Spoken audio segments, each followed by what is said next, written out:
It started with a broken leg, then a silent game lobby, and one message from a stranger who said he'd keep her alive.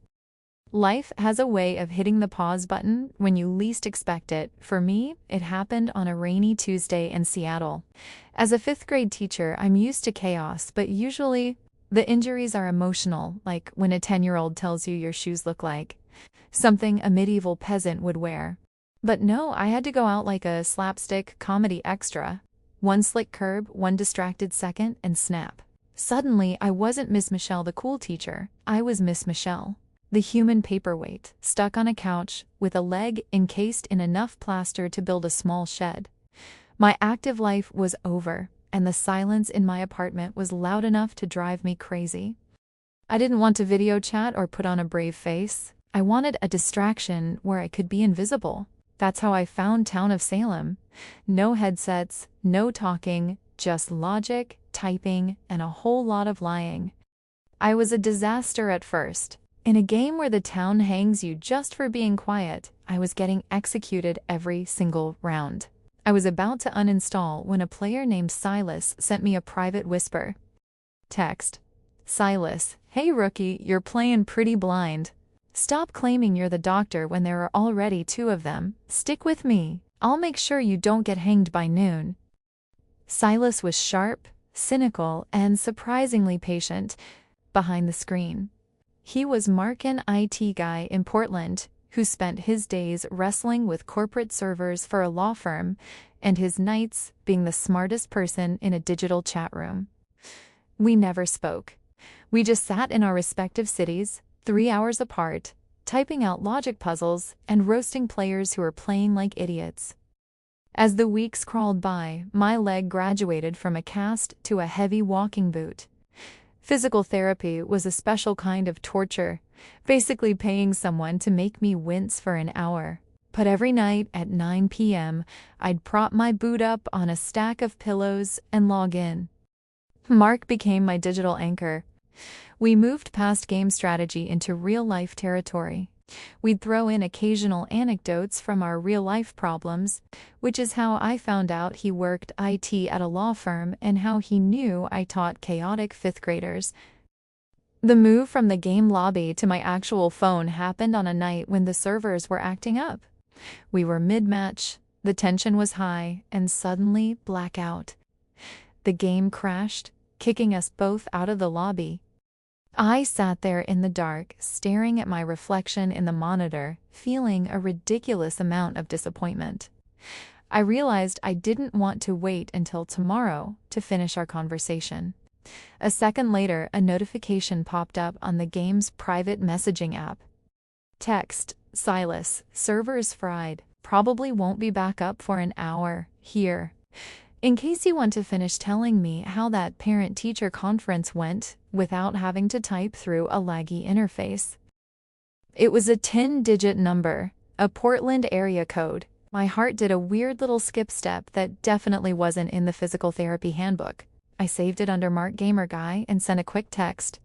We told ourselves it was just a backup plan for when the game was glitchy, a logistical necessity. We were both great at lying, especially to ourselves. One afternoon, I was sitting on my porch, icing my knee and wondering if I'd ever wear a pair of sandals again. I saw a bird, a shoebill stort, that looked like it had been designed by a committee of people who hated birds. It looked exactly like a high-level creature from our game. I snapped a photo and hit send. Dude, I thought these things only existed in the game. Maybe I've gamed too much, and I've started hallucinating. Earl. Call 911 if there's nothing there. I watched the typing bubbles with a weird amount of anxiety. I hate to tell you this, but that's a level 48 Greater Huron, and judging by the look in its eye, you didn't bring enough health potions. Also, nice porch. Is that a real-life lemon tree or just a rendered asset? By month 2, I was down to a cane and back in the classroom for half days. But one night, I just wasn't feeling it. The typing felt like a chore. Then my phone buzzed. A real, honest-to-God phone call. His voice was lower than I expected, steady and warm. Hey, you're being suspiciously quiet tonight. Everything okay? Hearing him at the other end of the line calmed me in a way I chose not to explore. We played a little as he guided me before we finally fully gave up on the game and just talked. He told me about why he stayed in IT, talking about how he was always bad with people, but somehow code always made sense. I told him about the fear that I'd never run a 5K again. The gamer personas were officially dead. My leg was finally back to 100%. No cane, no limp. One night, while we were on a call, I started to get the nagging feeling that I was falling for Mark, a man I had never met. So Mark, hey, I just realized something. If we walked past each other in a grocery store, I'd have no idea it was you. What do you even look like? Honestly, pretty normal. Brown hair, average height, glasses. I'm basically the IT guy from a corporate brochure. I'm a background character, Michelle. That is the worst description I've ever heard. You could be anybody. I'm gonna need visual evidence before I trust a word you say. Maybe we should stop guessing.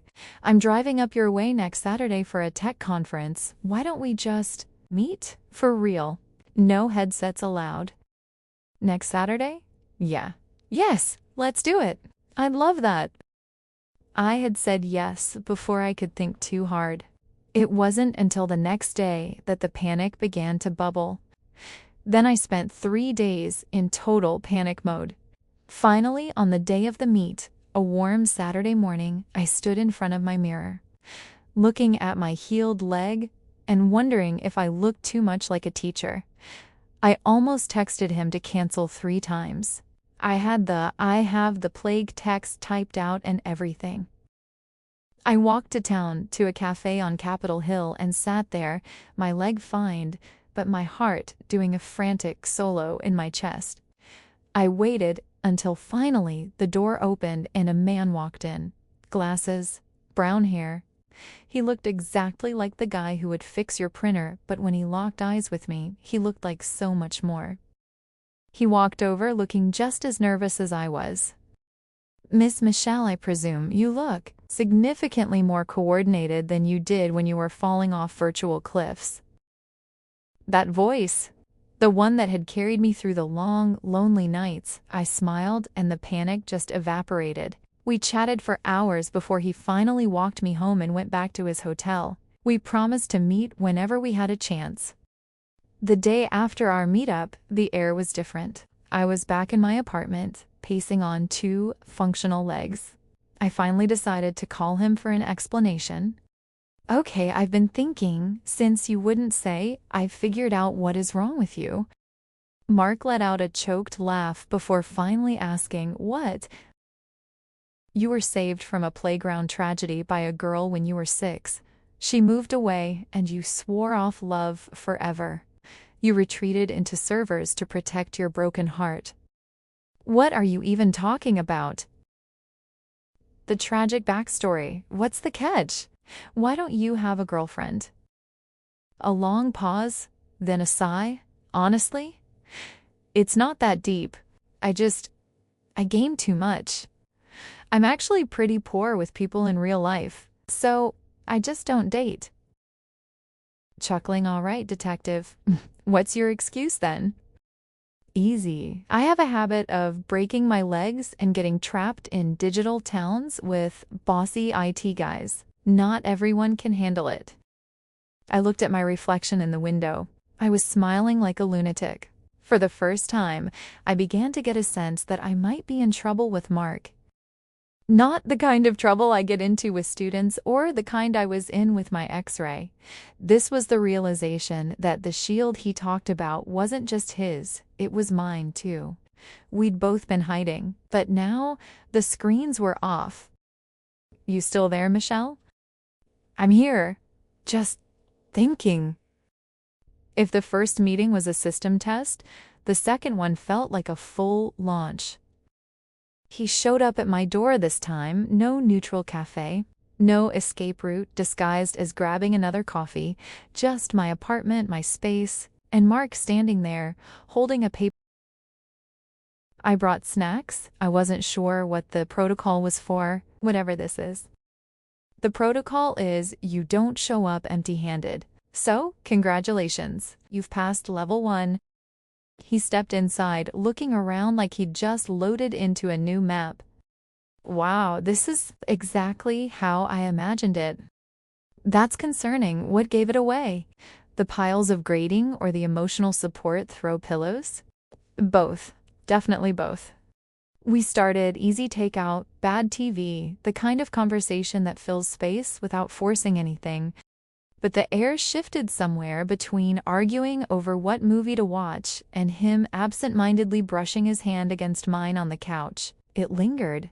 I turned to him, heart doing that now, very familiar glitch. Can I ask you something without you deflecting with a joke or a tech analogy? That's a big ask, but yeah, go for it. I took a breath. No typing bubbles this time. What are we doing, Mark? He didn't answer right away. For once, the guy who always had the logic paused.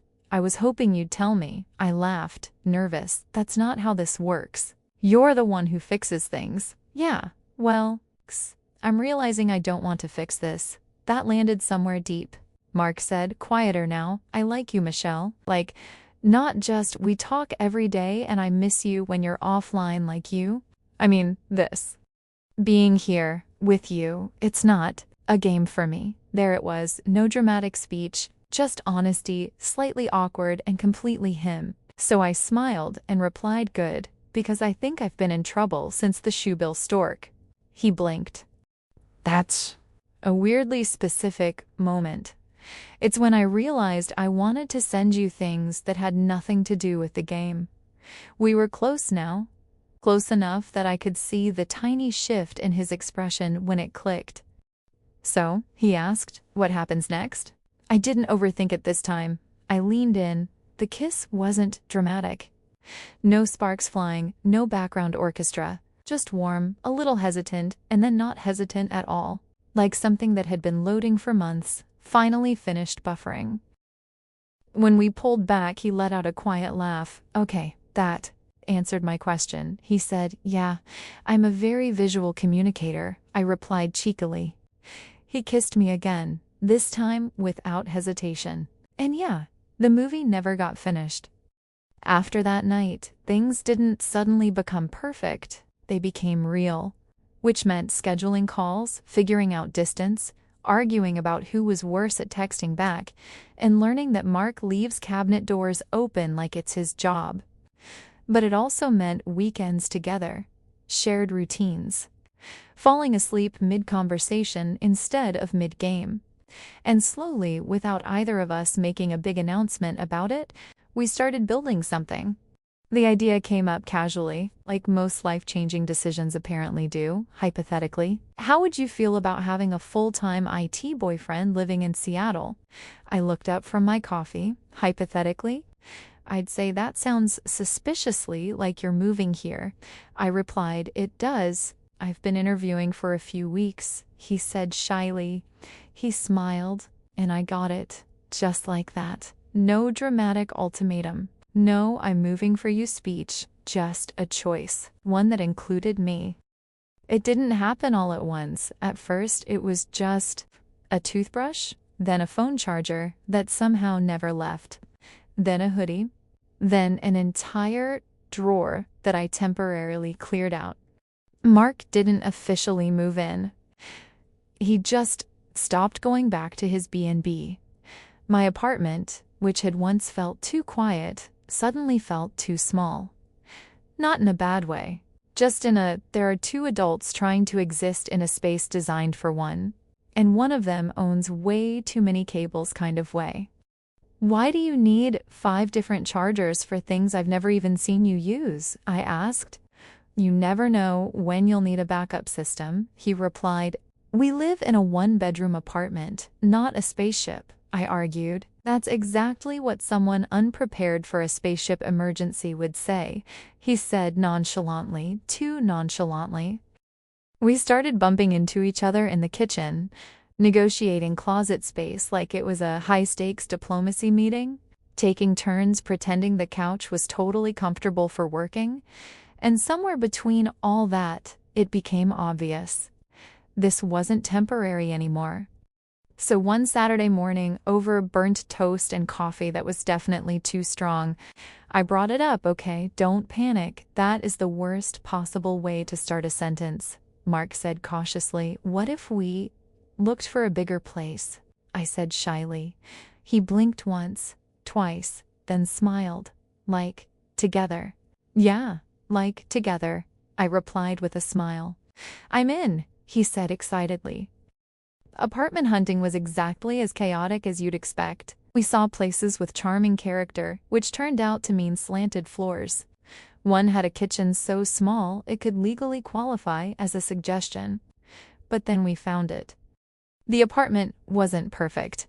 The walls were a weird shade of beige that couldn't commit to being warm or cold. The kitchen wasn't large. The closet space was laughably optimistic, but it was ours, and it had a perfect extra room for gaming. We spent the first weekend assembling furniture with instructions that might as well have been written in ancient code. "I swear this diagram is wrong. This piece cannot physically go there," Mark whined one morning after we moved. "Have you considered that maybe you're wrong?" I replied with a chuckle. "I work in IT. I'm never wrong. The system is broken."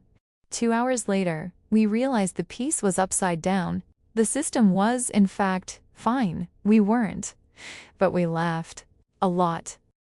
We argued over where the couch should go, compromised on the rug, agreed that the plant in the corner was our first shared responsibility, which was a bold statement considering both of us had a questionable track record with keeping things alive.